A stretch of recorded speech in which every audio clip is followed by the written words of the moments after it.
Ryan, how much can Matt Barnes help during a week like this preparing for Maryland, given the fact that he was there last year and had such a big role on their staff as well? Yeah, no, he did an unbelievable job in a tough spot last year, and very sharp. Had his hands on defense, special teams, everything like that. But it's a whole new crew over there. Can help with personnel, but a lot of the personnel's changed too. So, a little bit, but not all that much. You talked a lot about Justin Fields' toughness, and I'm sure you knew he was tough before you guys played any games. You can't play quarterback at this level and not be tough. Did it take until the game started till you knew how tough he was? Because I'm sure he wasn't hit very much in the preseason. Like, when did you learn that he is, ultra tough, I guess?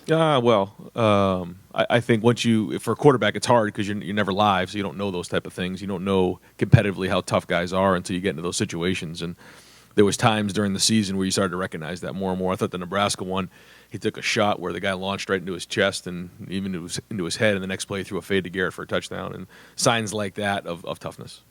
Second row left, Ari.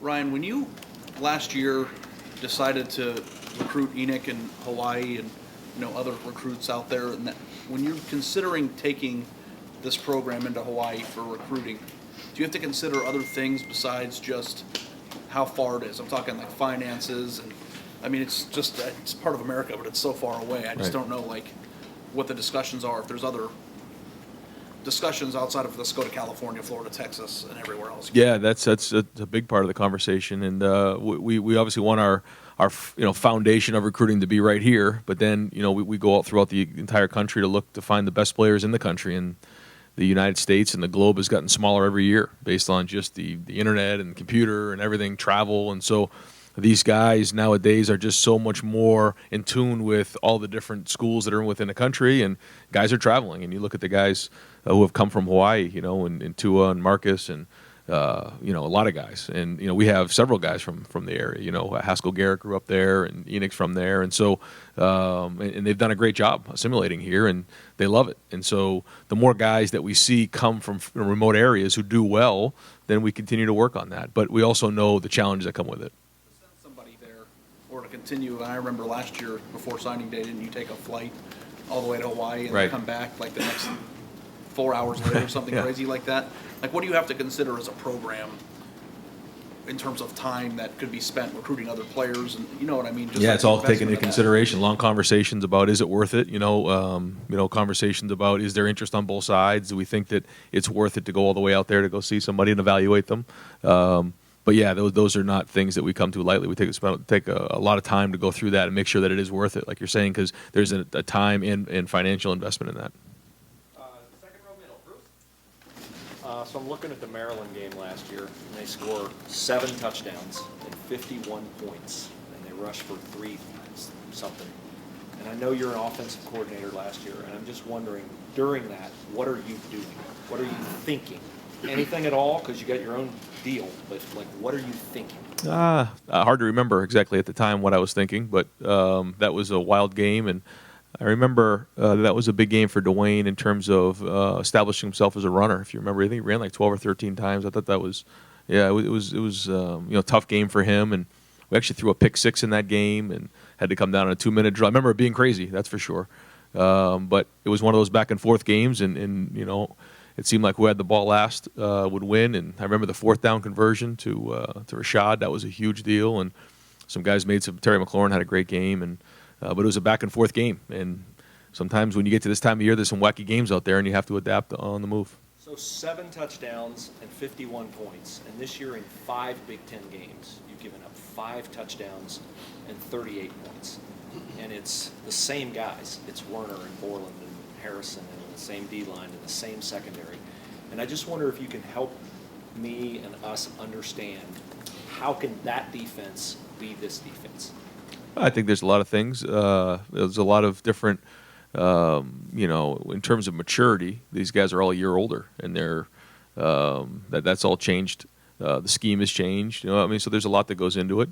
The offenses we're seeing are different. This team's hungry. I think they all really enjoy playing with each other, and I think that it's a conversation that would take more than just one answer, on why so far to this point, they've played at this level, but they got to bring it every week now, and it's going to be the same thing, and it's only as good as you played the last week. So The challenge is going to continue, and every team that comes out there is going to want to score points and prove that they can move the ball against our defense. So, again, new challenge this week. They're dangerous. They got athletes. They're well coached. They got good scheme. So, another challenge for us. Is it a conversation where the answer is just outside the code of a football coach like yourself saying, we were playing the wrong scheme, or we were playing too complex of a scheme for our guys? I'm sure you're sensitive to that because you don't want to light up guys who were here before.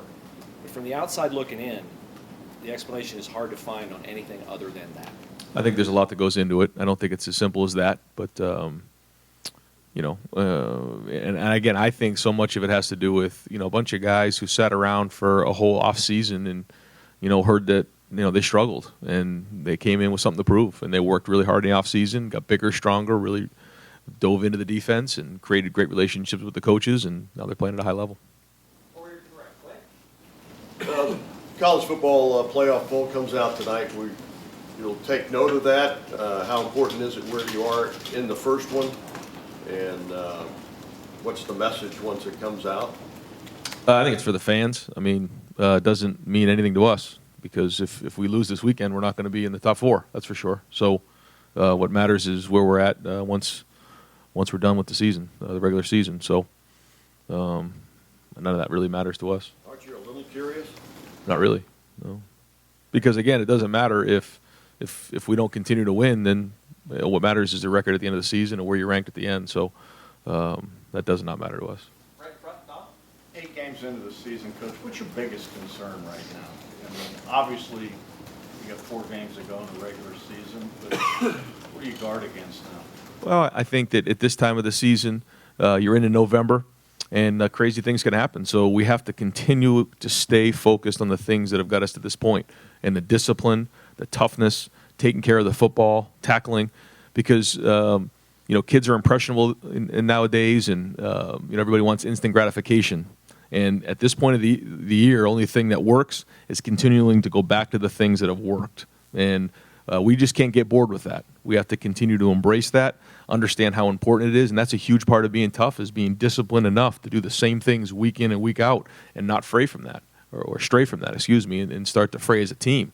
So that's the focus, and that's the coaches and the leaders and everybody involved in the program to make sure we stay locked in on that. Do you really hound them now?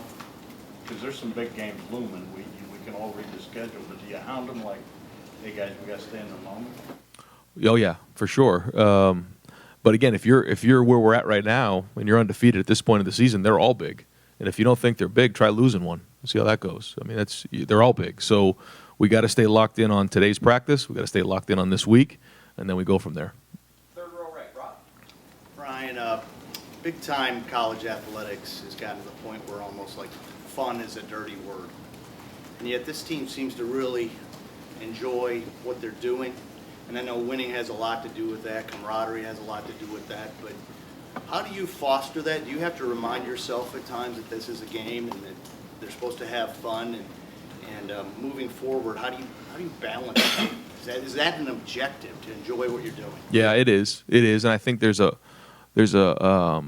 flow to that. Where what I mean by that is at different times of the season, fun is different. So when you're having a mat drill at 5 a.m. on a March 15th or something like that, or you're having a preseason meeting at 8 o'clock at night on August 7th, like you can find ways to make that fun for the guys. And we always want to make sure that those guys always leave here wanting more, and they enjoy coming through the building, and they feel confident about their relationships here. And it's an environment where they feel safe and want to come in and have fun every day and enjoy that.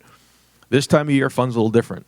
Fun is winning, and fun is being part of a team and working towards a goal and working through adversity and those type of things, and not silly, goofy fun. There's a difference, and so we've worked hard to get to ourselves to this point, and we owe it to each other to make sure we're locked in on that. Do you have to plan that? I mean, is that something that's just your personality? I know, a few years ago there was the grind, which that doesn't sound like a lot of fun, but not to knock that, but is that who you are, or is it something that you, when you look at your strategy, that you actually work that in? Well, I think you can go through this profession and this life and to go through seasons, and all of a sudden you wake up in 10 years and you realize maybe you didn't have any fun, and you have to do that. You have to wake up and smell the roses and enjoy what you're doing, and that's a big part of it. I don't think that's right now though. Where we're at, we've worked hard to get to this point. Now we got to stay locked in, and it is time to grind. It is very serious now. But that's why you pay it ahead. You pay it forward, and that's why in preseason camp, we'd almost start every meeting here with guys dancing and having fun and doing those type of things, because you want those guys to realize that this is a place where they can really enjoy it, and they love coming to the building every day. And if you're vested into it that way and you like that, you're gonna show up with energy. Then I think it makes for a better environment. Front row right, Tim. Yeah, following up a little bit on that, Ryan, about the CFP tonight, though, is there a sense of pride that y'all have put yourselves in the conversation, if you follow my drift? I mean, that you are there, it's there, if you take care of business. Do you reinforce that with your team, too? That Yeah, and in the team meeting, I said, congratulations, you're relevant in November. I mean, there's something to be said for that, absolutely. That's where you want to be right now in November, is be relevant, and we are. So that's good, but the rankings and all that stuff, really shouldn't be any of our focus. And the other thing, as you look at Maryland just defensively, what is different about them this year that you can explain to the folks that they'll see on Saturday that's caught your eye? Yeah, they have a combination of 4 down, 3 down, kind of like a lot of people do, but they give you a lot of different looks. And I thought they played one of their better games last week. They were running around, they were playing really hard, even when they got down a few scores. Guys were still playing really, really hard, running to the ball.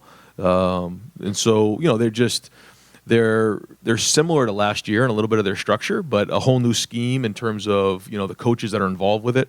But good players, and again, they're playing hard, and I thought they're getting better as the season's going on.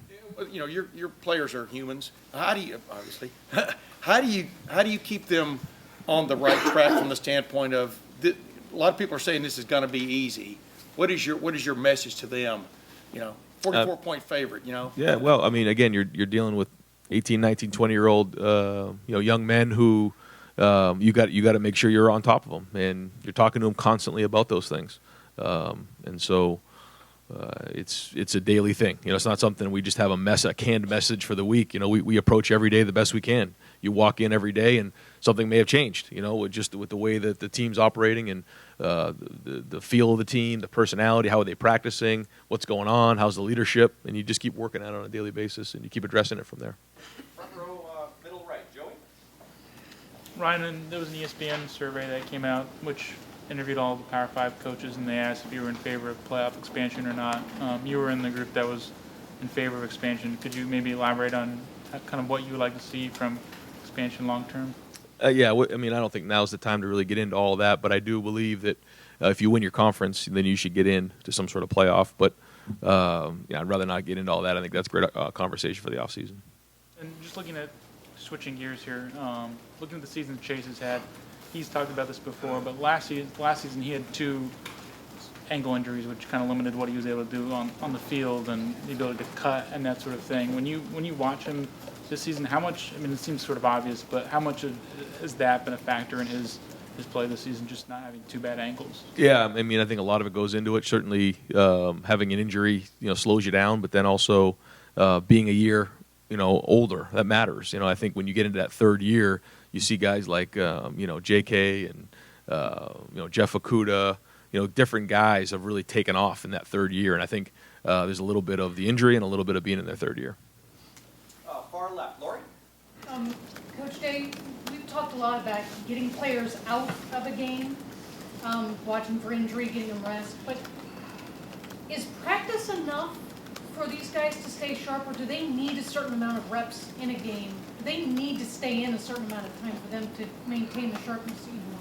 That's a great question. I think that guys need to play, and they need to play in games for sure. And so every game we go into, we're ready to take the thing into the 4th quarter, win a game in the 4th quarter, and play 60 minutes, and we go from there. We try not to think too far ahead of that, because then we start getting ahead of ourselves. So that's it. The same thing is going to happen this week.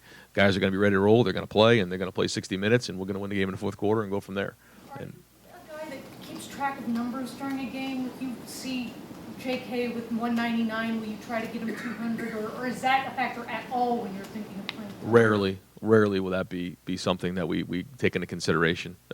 If you're into that type of scenario in a game, it's really about what's best for the team and what's best for the individual in terms of keeping them healthy. As you enter into November and the stretch run, do you sense there's a heightened sense of urgency with your team? Is that something you even want to see, or do you kind of just want to go status quo like a machine moving forward week in, week out? Or? A little bit of both. I mean, you want some consistency. You want to keep that same routine in place. But I think as the weeks go on and we continue to do well, I think there's more and more at stake, and I think the guys feel that. I'm sorry. Front row left, Doug. You guys have worked Garrett Wilson in some spots in the return game. He's had a role offensively with receiver. When you have any player like that, I know your goal is win Saturday and that's it, and you want to have players who can help you win on Saturday. But is there also some kind of like development plan for a career for a guy like that? Like, hey, we think Garrett Wilson, for instance, can really help us when he's a sophomore and when he's a junior. Therefore, we think as a freshman, this is what would be best for him as he tries to be a good player when he gets older. How do you factor any of that in with an individual player to what you're trying to do as a team right now? Yeah, I think you try to get guys ready to play as soon as possible, and some guys come in at mid-year, some guys come in there in the summer, and so there's a little bit of a learning curve there. But for the most part, when someone comes as a freshman, their ability level is at a certain level, and then their skill and discipline's at another level. And so we try to bring guys along as fast as possible.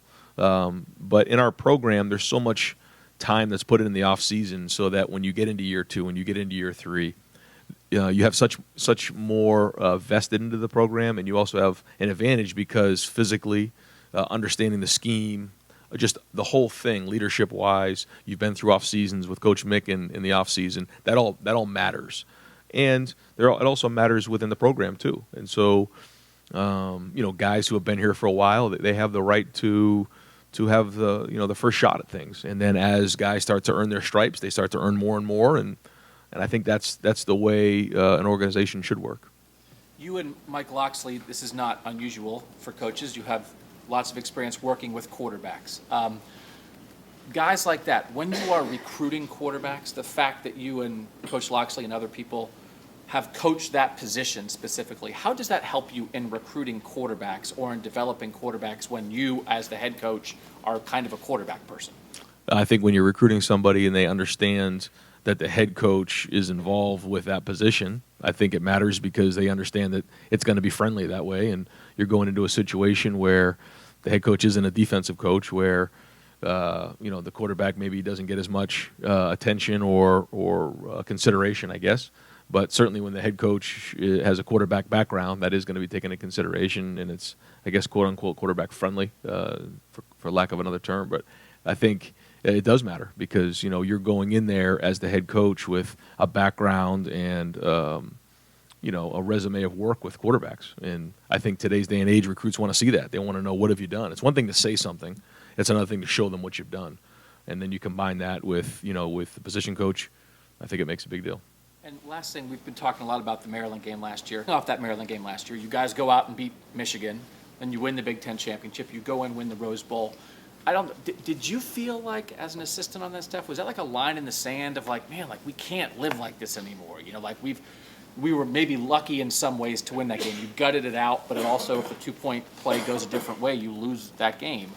Did that feel like? What did that feel like? Just coming off a nail biter like that because you guys responded and beat 3 good teams to end the season last year? Well, I think on offense, what it allowed us to do was, I think Dwayne at that point established himself as a runner, and he was a little bit more of a threat. And I thought that changed us on offense a little bit.